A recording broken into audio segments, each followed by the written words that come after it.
All right. First, before we begin, a word from our sponsor. For you parents who don't speak Klingonese, he's saying, people of Earth, unite and bring your kids to McDonald's for a Star Trek meal. That's a regular hamburger, fries, soft drink, a McDonald and cookie sampler, and a Star Trek prize.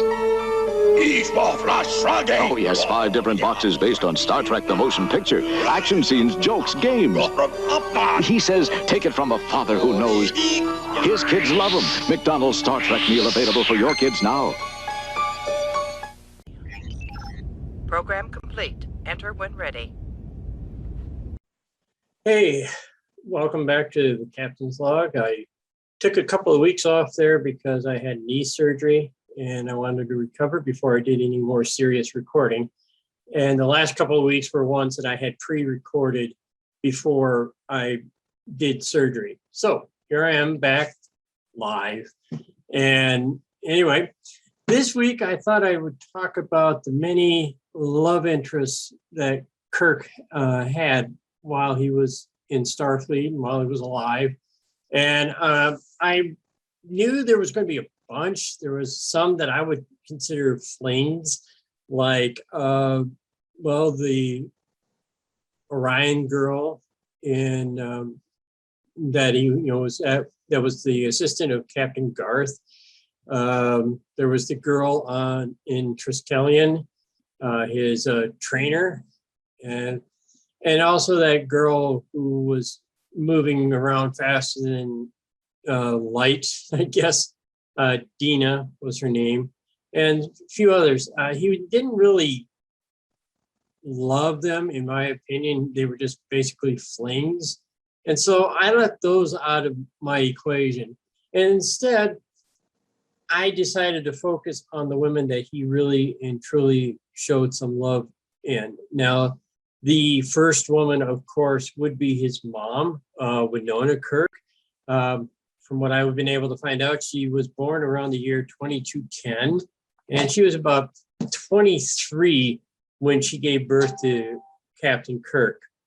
And they were living in Riverside, Iowa at the time. And Kirk's father was George Kirk, who, according to the novel, was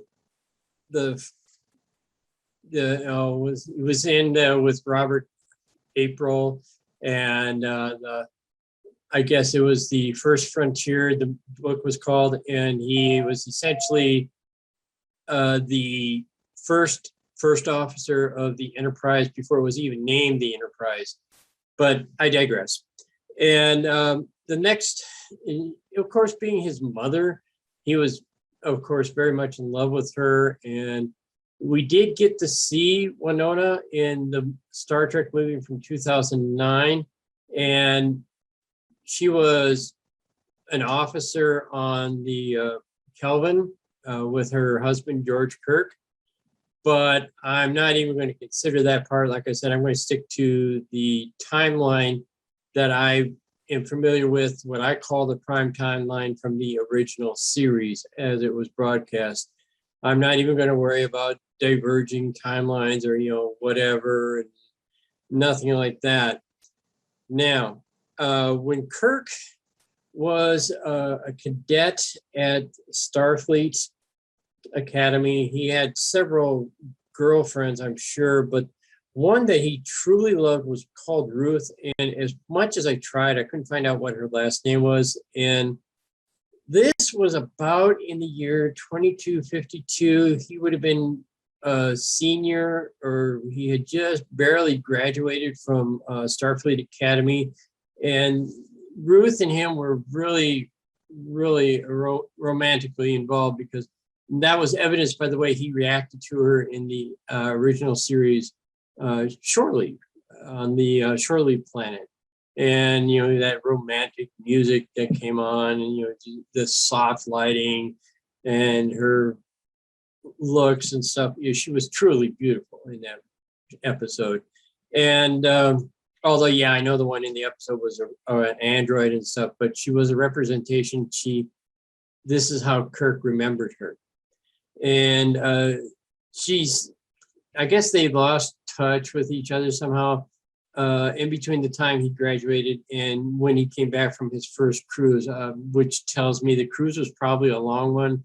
Kirk, being the dedicated officer, he would become, concentrated on his duties, and his love life fell by the wayside.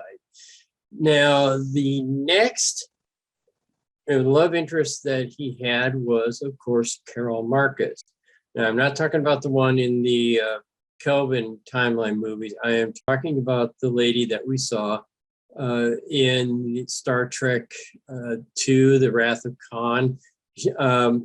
Kirk and Carol had become romantically involved, and they even produced a son, David Marcus. And Kirk, well, okay, you find out about this in the novel Enterprise, when Kirk first takes command of the Enterprise. Again, not canon, but it does kind of help fill in some of the gaps of the information. They became involved, and Carol came to the realization that although she loved Kirk very, very much, it's pretty evident by the way she reacted to him in Star Trek II, The Wrath of Khan, but she realized that Kirk was more in love, had his focus on becoming a Starfleet officer the best that he could. And he was going to be he had already been gallivanting around the universe and stuff. And that's why she told him that she didn't want her son, David, in Kirk's world, chasing after his father. And instead, she wanted David in her world, where she could have somebody that she could love and things like that. And so, yeah, they were in love, but it just didn't work out. Now, the next person that I found out, well, of course, from the episode Court Martial, was it Real Shaw?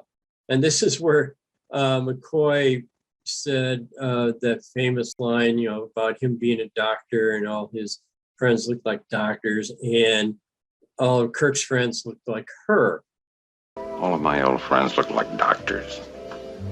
All of his look like you. Well, they had apparently become romantic, from what I could gather, about 4 years before the events in Court Martial. But it just didn't work out. Kirk, although he loved women dearly, his real love, of course, was Starfleet and now the Enterprise.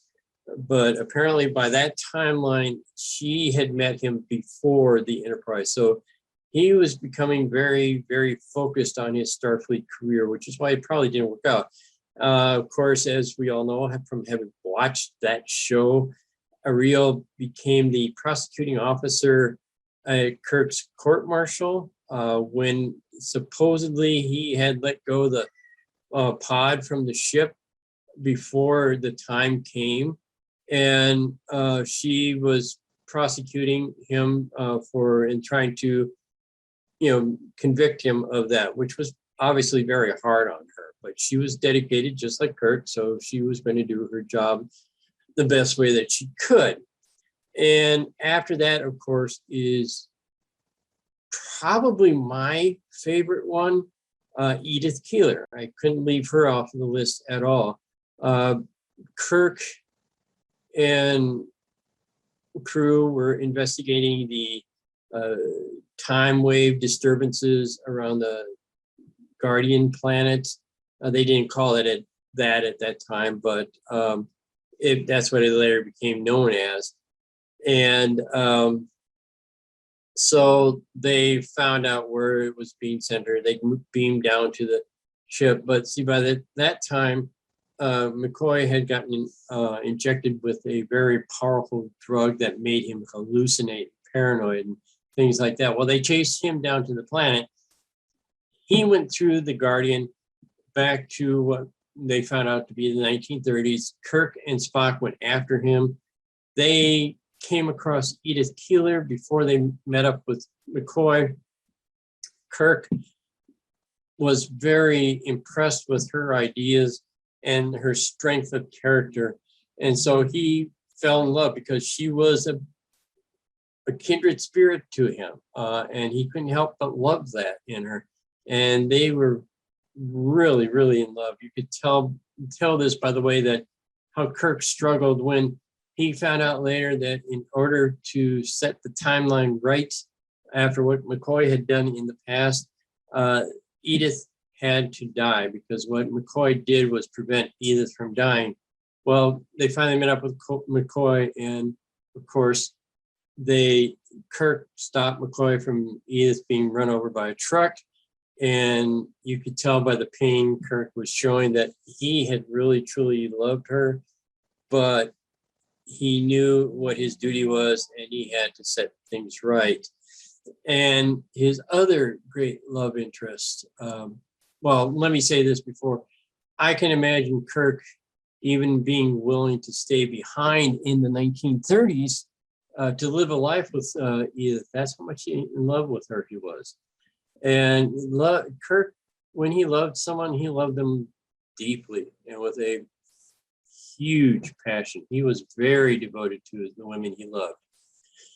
And the next lady on the list was Miramani in I believe the episode was the Paradise Syndrome. Apparently there was this asteroid that was going to crash into a planet and destroy it. And they discovered that there was a population of people there, primitive people by their standards.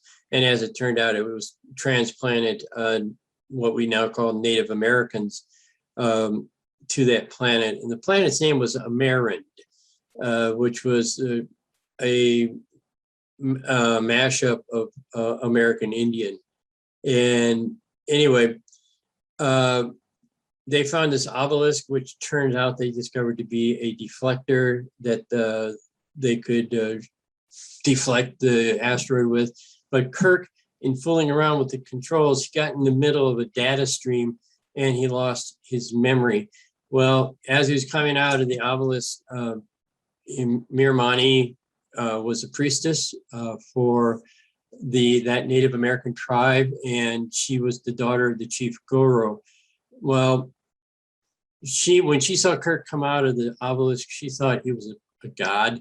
And later on, as the chief priestess, she was, Kirk was made the medicine man of the tribe. She was pledged to him in marriage because of the tribal custom. And they fell in love. They were both very dedicated, but very devoted to each other. They were on the planet for a total of about 2 months before the Enterprise caught up. And in the meantime, they had married. She even became pregnant. And so, but the tribe decided, after the urging of the former medicine man, that Kirk was a false god and he needed to be stoned because, that was basically blasphemy. And that's what you did with blasphemers, is you stone them. Well, from that development or that level of cultural development. And and as a result of her injuries, the baby miscarried because quite a few rocks, if you watch the episode, hit her in the stomach. And, of course, that's where the baby was, at. And they hit the baby died, miscarried. And later on, Miramani, at the end of the episode, died because of her injuries, all the while pledging her love to Kirk, because that's how much she loved him. She loved him more than life. He loved her more than life. And again, I'm sure Kirk would have found some way to bring her back with him. But unfortunately, she died and that wasn't possible. Now, the next lady I was able to find something out about was Dr. Gillian Taylor. She was in Star Trek 4. She, as we all know from watching that movie, she was the assistant director of the Cetacean Institute in Sausalito, California, which, according to the movie, was in the San Francisco Bay Area. I looked it up. Sausalito actually is in the San Francisco area, but it's at the south end of the Bay Area. whereas according to what Kirk was showing on the map at a bus stop in San Francisco, it was more towards the north, probably more towards where Starfleet Academy would essentially eventually end up being, which is on the north end of the San Francisco Golden Gate Bridge. I think I explored that and did that, talked about that in an episode not too long ago. And in fact, it was the one about Star Trek fan sites. Now, what happened was, of course, the story behind this was that the probe had come to Earth in Kirk's time, which would have been about the year 2286, according to my research.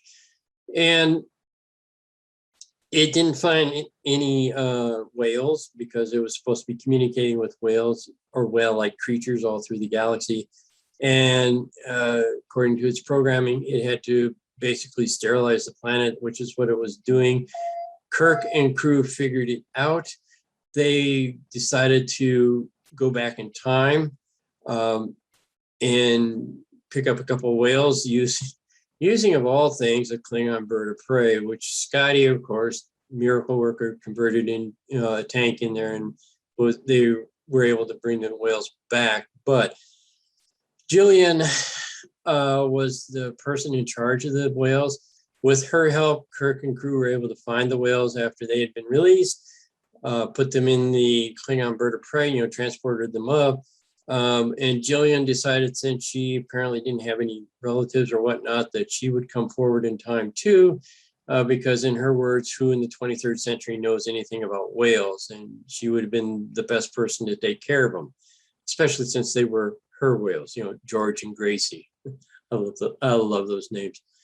But even though Kirk really loved her, she loved him, but she was wanting to do her science. And with 23rd century science, she was able to learn so much. She knew this. She was able to learn so much more and do so much more. And she had her own ship, but she definitely wanted to keep in touch with Kirk, as you could see at the scene at the end of Star Trek IV. Now, the next lady, which we only saw briefly in the movie Star Trek Generations, where Kirk had apparently died, but he got caught up in the Nexus, which was the ribbon of time and stuff where you could imagine yourself in any scenario. And when Picard found Kirk in the Nexus, Kirk was in his fantasy of living on this one cabin and stuff, and he had met his girlfriend at the time. According to what the movie was, he had met her after he had first retired from Starfleet, and this was apparently in the year 2282. And he met her in 2282. It was after 2282, the events that obviously when Picard had met Kirk in the Nexus, but Antonia, and according to some sources, her last name was Salvatore, was the lady on the horseback, and the lady upstairs in the cabin who was teasing Kirk about rattling around in the kitchen. But according to that movie, she and Kirk had met while he was riding horseback near his uncle's farm in Idaho. He had actually considered proposing to her, but he was, according to what I found out, he had met her and then he had decided to go back to Starfleet. And she was, a great love of his life. Another lady, I don't know much more about her. Of course, the greatest lady love of Kirk's life was the Enterprise in all its various forms. The original Enterprise, the refit Enterprise, and the Enterprise A, which we first saw in Kirk did everything he could to stay in charge of the Enterprise, no matter which ship it was. And so with that, that's all I have to say about the loves of Kirk's life. Okay, with that, I would like to leave you with one last thought about the loves of Kirk's life. It was something that Dr. McCoy said to Kirk when they were imprisoned on Urapenthe, and I think it's a good way to end this section. Kirk, it's me, Martia. Listen, no one has ever escaped from Urapenthe. Except us? It is possible. I know how to get outside the shield. How do we fit in? Getting outside the shield is easy. But after that, it's up to you to get us off the surface before we freeze. Can you? It's possible. I can't make it alone. And you're likeliest candidate to come in this hellhole for months. Candidate for what?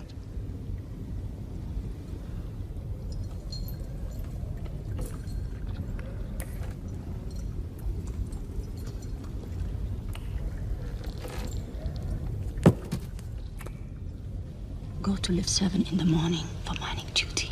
I'll see you there. Don't disappoint me. What is it with you, anyway? And now, a word from our sponsor. Zulu, reverse thrusters. Hailing frequencies open. Scotty, we need more power. I can't hold it much longer, Captain. We're losing the Colonel's signal, sir. Well, what was Spock's order? His usual, Captain. The two-piece combo. Okay, give me a two-piece combo. Aye, sir. No, wait. Make it 3 pieces. Leave them up, Scotty.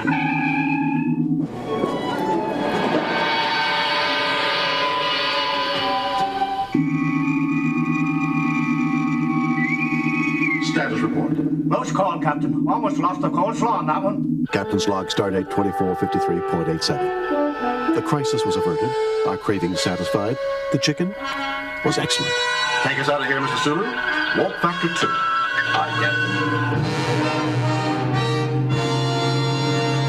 Hey, who took my fries? And now, for your enjoyment, I found a video that shows what the Enterprise would have looked like if they had been able to go ahead and produce the Phase 2 Star Trek TV series that was supposed to come after the animated series, but it got instead the production stopped on the TV series and they turned it into Star Trek the Motion Picture. Program complete. Enter when ready.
And now, a word from our sponsor.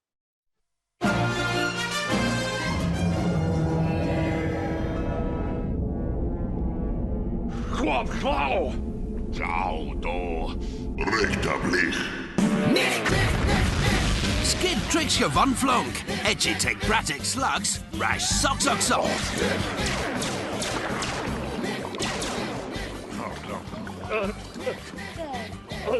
Crow bratic slugs. All right, and now for the comedy part of the show, I found a couple of little parody clips of fan films that would show what if Star Trek had been made with a Cockney accent, and what if Star Trek had been made speaking nothing but Spanish or from Mexico. All right, this is fun. I've watched them both. Program complete. Enter when ready.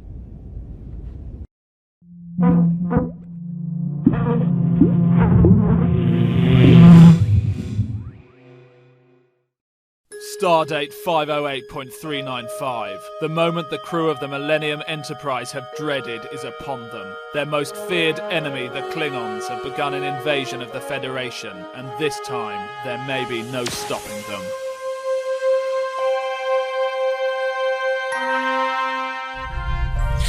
Alright boys, listen up. Word is it's kicking off big time. We're going to have a tear up with the Klingons. Klingons? They're naughty. They are proper naughty, Jim. Yeah, I know, they're proper naughty, moody geezers, but don't worry, right? I sent Bones down there, early bells, have a bit of a nose around. He's keeping his minces peeled in case it comes on top. Bones, you there, son? Yeah, I'm here, Jim. Here, how's the family? Yeah, sweet as a nut as it goes, son. What's the script? To be fair, ain't a lot happening as it goes. What, no Klingons? No. No Klingons? You're having a Turkish, son? No, mate. You ain't mugging us off here, are you, Bones? Nah, straight up. I ain't popped a single Klingon boat. I don't believe this. I don't believe this. This is a liberty. This is a liberty. They mugged us off, ain't they? We've been mugged off by the Klingons. Mugs. They've mugged us right off. You going to have that, Jim? What do you think? Do you think I'm going to have that?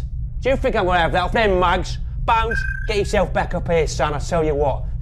This is going to get proper naughty.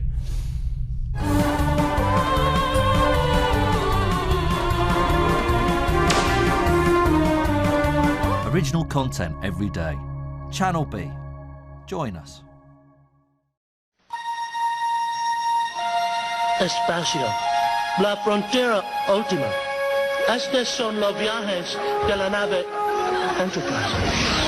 Es una misión de 5 años. Explorar mundos extraños y nuevos. Buscar vida nueva y estilos de vidas nuevas. Ir a das donde no hombre fue antes.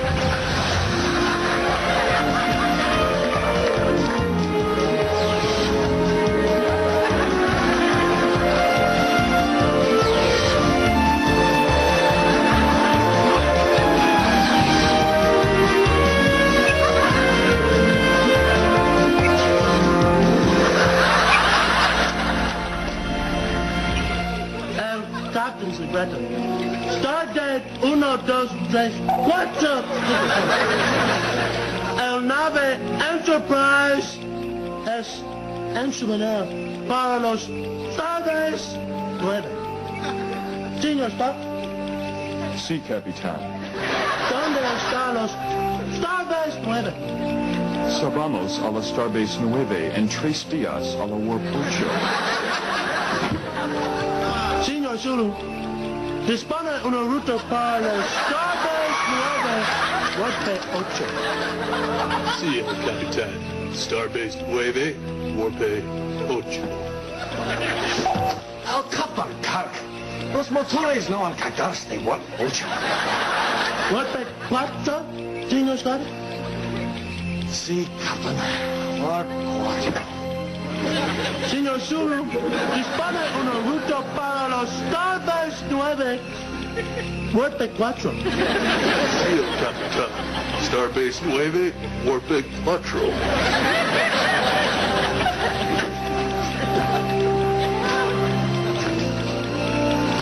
Hola, Teniente Uhura.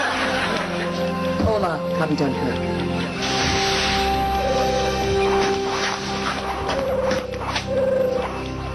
Señor Bones, tú haces con estos tribbles? Estes tribbles es muy misterioso. Señor Bones, ¿qué haces hacer de la situación? Damn it, Jim. Soy médico. No soy árbitro con tribbles. Señor Spock? Fascinante.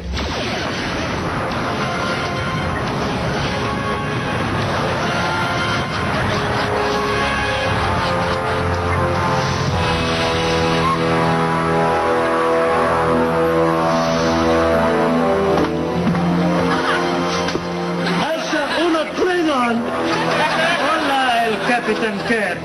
¿Recibes los tribbles? ¿Tú mandas los tribbles? ¡Claro! Mando los tribbles comerse motores. Klingon cabrón.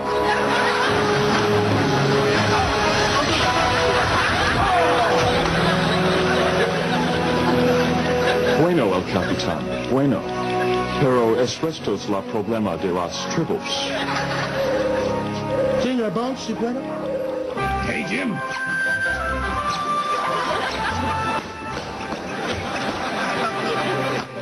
El capitán, ese no es lógico.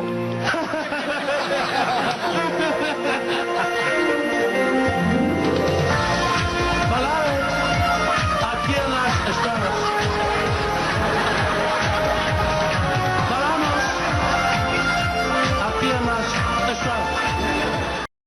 Okay, that's it for this week. Once again, thank you for watching, and may the great bird of the galaxy bless your planet.